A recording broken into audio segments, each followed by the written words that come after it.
Hello artists, thanks for joining us again. So today I'm going to be using some of these inks, which are Akua Intaglio inks, but you can use any printmaking ink, so any printmaking ink that you might have already from previous projects. And I'm going to be talking about monoprint. So monoprint is something which we often mistake the idea that it's got to be monotone, it's got to be one colour or monochrome. It doesn't actually, so I'm going to make a print today. I'm going to use 3 different colours. So what you can't see off screen is my partner is very patiently playing this computer game across the room. So I've decided to make a portrait drawing today. So this yellow is rolling out onto a piece of acetate which I've taped down onto the desk, and this is kind of my work desk, so it doesn't matter if I get a little bit of ink on it, but I tend to be relatively clean about these things. So I've spread the ink out very, very thinly. And for monoprint, we really want the ink as thin as possible. And I'm just going to make a tape hinge, and I'm going to tape the piece of paper down directly on top of the ink. Now, when we're doing this, obviously we have to be aware that any contact with the ink will print. So we have to lay this on very carefully. We don't want to put any pressure on it straight away, because the pressure is what the drawing relies on. Okay, so I'm going to tape that at the top, and that means if I lift the piece of paper now, I can actually hinge it and drop it back into the same place, which is kind of useful. So I'm just going to start off with some very loose, lazy observation. This tutorial isn't really about getting the perfect portrait. It's about how to use this process of printmaking. So, and often we think that the printmaking is a process where we require a block, but in this case we don't. So after putting the yellow down, I've taken the piece of paper away, and I'm just spreading some red out. Now the red is it's slightly darker than the yellow, so any slight mistakes that I made at the yellow, so for instance, I think that I made the head slightly the wrong shape. And it was a very kind of lazy, loose observation, but I'm going to put a slightly more accurate shape in using the red, and that will cover over the yellow because it's darker.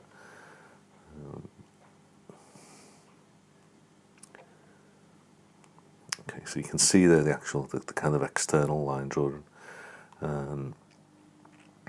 In the shape of the face, there's quite a lot of pink in the skin. So the yellow and the pink combine together to make these kind of interesting flesh tones.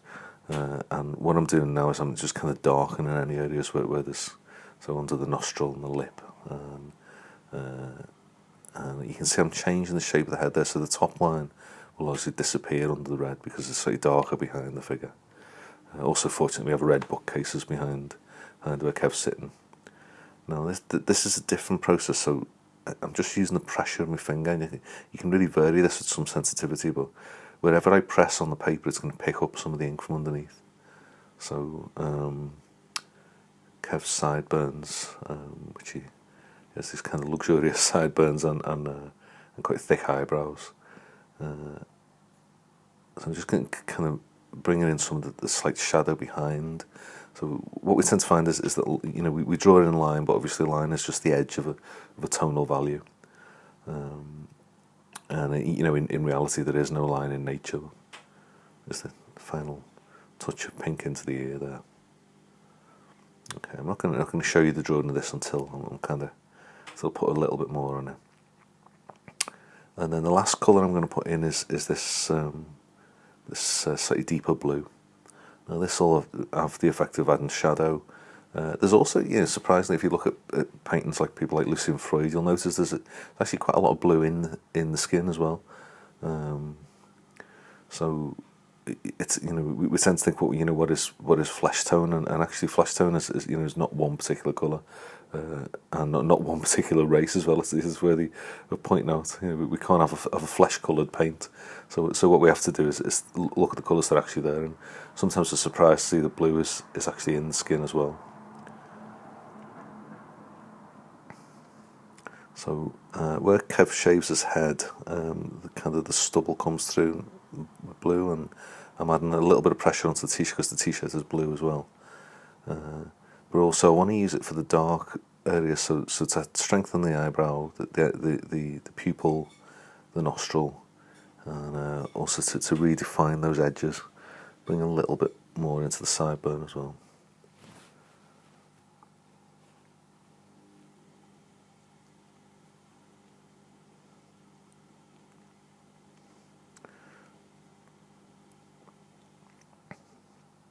So what we're not going to get here is a kind of very accurate photographic drawing, but what it allows us to reach is a kind of a sense of something a little bit more expressive. You know, I often think, you know, if we want a photograph, it's relatively easy to go down a photographic route, you know, to learn photography. But as a printmaker and someone who likes to draw and paint, I want something a little bit more textured and a little bit more human than that. And you know, you can't often get that if you stick too rigidly to detail and that kind of thing.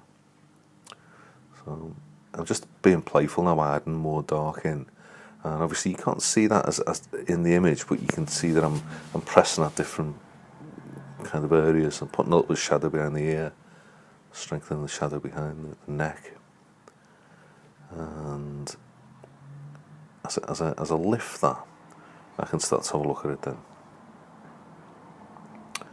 So this is the monoprint in 3 colours of Kev. Now what I have done is I've taken a little bit too much of the white out, which is a risk because obviously we're putting layers of colour on, but it has allowed me some nice texture. So I'm going to strengthen that in a little bit.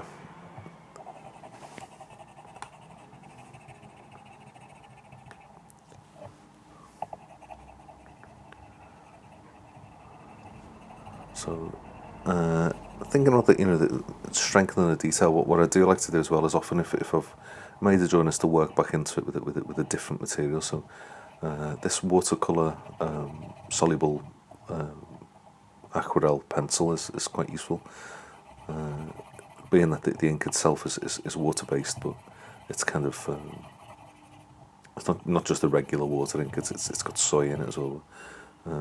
But this water soluble pencil can allow me to go back in and maybe add a little bit more clarity, just strengthen the drawing a little bit. So don't never be shy about, you know, if you've got a drawing that you're not entirely satisfied with, don't throw it away. Keep hold of it, and you know, maybe come back to it a couple of days later and think of a different material you might want to work into it with, because whatever you've got, you know, you've almost certainly got some positive aspects of the drawing that you're happy with, and it's a shame to, you know, to just get rid of those things when we're not happy with you know, with something being entirely perfect. You know. But perfect is a cruel master, and it's something we can really free ourselves from.